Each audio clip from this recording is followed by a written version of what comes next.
amma usi record godhadhu irratti Facebook irratti beektaa sila waraabadhu amma bakka waraabadhu amma commentiin ilaallu kabajamtoota hordoftoota keenya sagantaan keenya har'aa waa'ee zeeddoo geembee yeroo jireenyaaf umurii jaalalaa isheen keessatti dabarfatte irratti kafuulleeffatu ta'a. Waggoota kurnaniin lakkaaman kanneen geembee keessatti dhaladhee hiriyaa koo ijoollummaa kanneen waliin jiraataa tureen qabaa jette. Maatii koo bira taa'een hariiroo jaalalaa hiriyaa koo kanneen naannoo keenya argamu waliin galaana jaalalaa keessatti nyaatamee jette. Yeroo kana keessa gorora walii akka zanzamaatti dhandhamaa waliin guddannee jette. Hiriyaa koo yeroo ijoollummaati. Gororri keenya yeroo hin qaalaa akka nadhiidhamaa walitti mi'aa'aa walarraabaa waliin guddanneerraa jette. Garuu wanti nama yaaddeessu abjuun koo fuulduraa isaa waliin. Arrabichi dhaabi tokkuma dhaabi. Arrabicha tokko yuudhu dhungannaa sana dhaabi. Ammas immoo mucaan immoo nama jimmaati. Geembee miti mandira tokkoom. Situ geembee dha. Sirriitti dhaggeeffannee wallahi laazim sirriitti nuyi. Sirriitti ati geembee dha bar. Okay. Ijoollee serious amma serious. Dhaggeeffannee wallahi seenaa koo seeraan dubbadhu. Wallahi qoosaa miti waan ta'eef dhugaaramtu wallahi tokkuma. Okay ati bar okay atis ija jalaan nuun ilaalin. Okay. Waa'uma jireenya keessatti darba. Yaa kabajamtoota hordoftoota keenya adaraa waa'ee koo dhaggeeffadhaa irraa baradhaa jechuun zeeddoo geembee dhiyeenya kana tokkummaa miidiyaa neetworkii waliin intarviyuu taasifteen haala jireenyaa hamaa onnee koo miidhamaa waggoota dheeraaf yaaddoo jaalalaan nyaatameen turee jette. Waa'ee jaalalaaf waa'ee bultii irratti kafuulleeffate yeroo nan ofii koo of maraachuuf yaaletu jiraa jette. Wantoota na mudatan tokkoon kaaseen isinitti hima. Garuu yeroo yaadadhu sammuun koo jeeqamaadhaa jette. Toora miidiyaa hawaasaa irratti rakkoo jaalalaan narra ga'eef kanneen haala maatiif kennaa isaan na kennaniin ala kanneen ta'edhaa jette. Miidiyaa irratti sadarkaa mataa koo akka maraannaatti adeemaan ture. Kanan kana taasisaa tureef wantoota yeroo ijoollummaa koo umurii koo kurnaniin lakkaa'aman keessa na mudatan tokkon isinii kaasaa jechuun miidiyaa keenya faana gaaffiif deebii taasifte.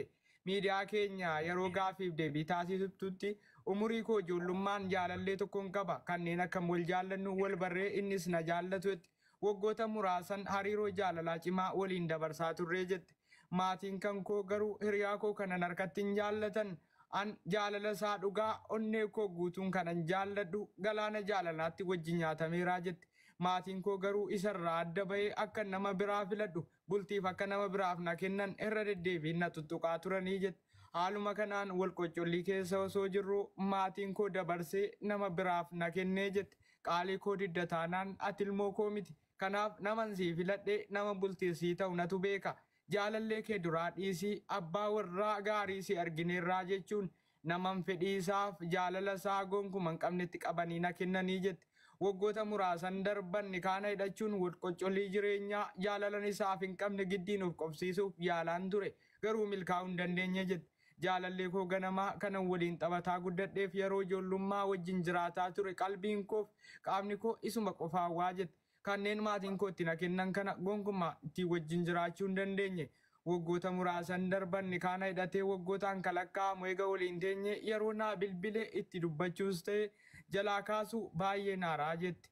Akka sammuu koo dhabuuf akka maraannaatti na geessaa ture. Naman hin jaallanneef dabarsanii na kennan. Naman jaalladhu dhurkaa na baasan. Yoon qaalii isaanii dideera ta'e qaalii haadhaaf abbaa koo waan ta'eef isaan irra tarkaanfadhee waa biraa hojjechuu hin danda'u. Garuu onneen koo jaalallee koo ganamaa bareedaa sana na hawwaa jechuun miidiyaa keenya faana intarviyuu taasifte. Haala kanaan waggoota 2-3 tokko haala cinqaa keessan ture jette. Kana gochuuf hiriyaan koo yookaan jaalalleen koo maatiin koo itti na kennanii ni kaana hidhan akka ganna dhiisuuf wantootan gochuu qabu karaa sooshaal miidiyaa akka ni na dhiisuuf gochoota safuuf duudhaa kanneen aadaaf uummata maatii koo faalleessan karaa miidiyaa qooduun jalqabee jette. Haala maraatuu ta'e miidiyaa irratti wantoota garaagaraa gallakkisuun qabe. Kana waa'ee jaalalasaa akka ni na dhiisuuf abbaa warraa koo akka narraa adda ba'uuf yeroo hedduu gaafadhus inni narraa adda ba'uu hin barbaannee jette. Eega na hidhate waggoota 3 darban lakkoofsiseera. Ayyaaddoo yoo man harkaa ba'an jedhuun nyaatamee ibiddatti galeeraa jette.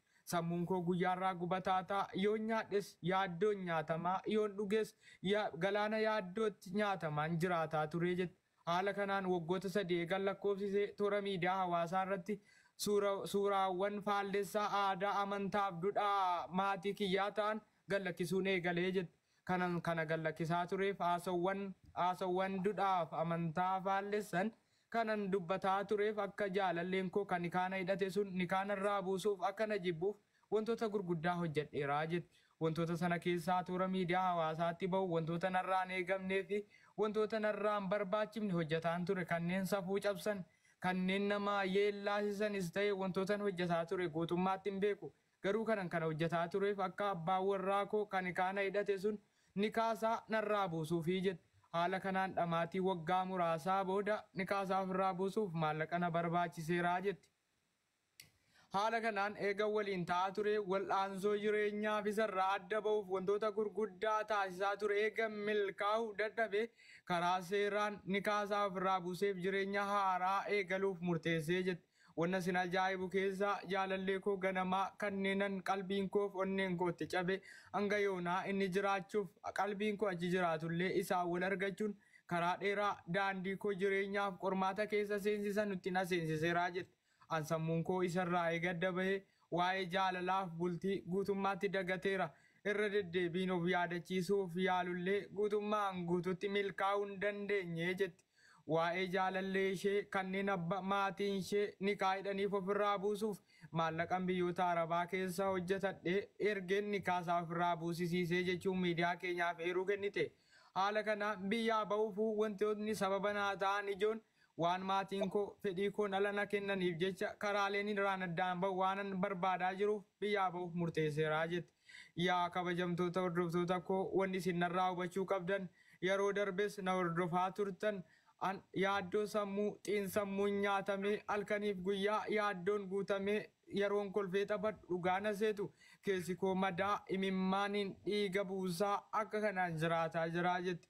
Jaalala ganamaan hanganame yeroo ijoollummaa koo jaalala dhugaatti kanan seenee ilaalcha maatiif yaada isaanii fudhachuudhaan kan ka'e jaalalli koo xobbeetti na jalaa akka ganamaa cabeeraa jetti.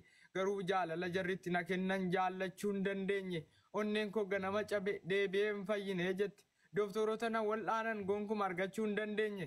Namoota yaada koo hubatanis arguu hin dandeenye jetti. Toora miidiyaa irratti kanneen natti duulan malee kanneen na duulan maal rakkate jedhanii kanneen na gaafatan guutummaatti argachuu hin dandeenye. Garuu namoota qalaaf dhakaanatti darbatan kumaatamaan lakkaa'aman jiru. Garuu namoonni furmaata kaa'uu danda'an tokko hin jiranuu jetti. Anzeeddoon keessan maraatu ta'e osoo hin taane jaalalatu yaaddoo guddaatti na galchee sammuu koo jeeqee dubbiin harkaa gatee jetti. Yaa kabajamtootas jalatti argamtan kanneen na beektanuuf akkan tirfiis ta'e wantoota aadaaf duudhaa faallessan dubbadhan kanneen na kakaasan jireenya koo umurii ijoollummaa waggoota kurnaniin lakkaa'aman keessa dabarse jireenya jaalalaan onneen koo cabdee fayyaa dhabuusiitii jechuun ija isheerra imimmaan yaasaa miidiyaa keenya faana intarviiyuu goote. Yaa tokkummaa miidiyaa neetwork addatti wantan isinitti himu yeroo ijoollummaa koo waggoota 13 lakkaa'aman keessa galaana jaalalaatti nyaatameeraa jetti. Hiriyaa akkam jaalladhu baafadhee ka akkam na jaallatu waliin bultii jaarradhee haadha daa'imaa ta'uuf karooran qaban ture. Innis abbaa ijoollee kootii ta'aa jetti. Garuu dhiibbaa maatii narraan ga'ameef jecha jaalallee koo ganamaa guutummaan guutuutti irraa adda baheeraa jetti.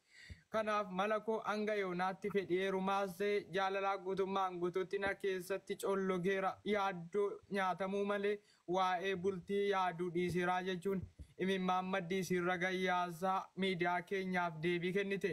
Miidiyaan keenyas achitti argamuun yaada zeeddoo irraa eega fuudhee booda wantoota gabaafamuu qabu guutummaatti siidhaa gabaasuuf waadaa seenee katamsaasa isaa eeggate gabaasaa jira. Mana qorataa seenaa keessatti yaaddoon nyaatamuun waa'ee jaalala ijoollummaa yaada ishee ganamaa isha gaafa ganama natti dhuftuu sana waan jettu fakkaatti yaaddoon nyaatamaa imimmaaniin guutamte yeroo isin miidiyaa keenya dhaggeeffataa jirtu argaa jirra. Asumaan yaa kabajamtoota hordoftoota keenya jaalalleewwan keessan kan ofii filattan irratti cichaa qabaa jechuunis waamicha keenya.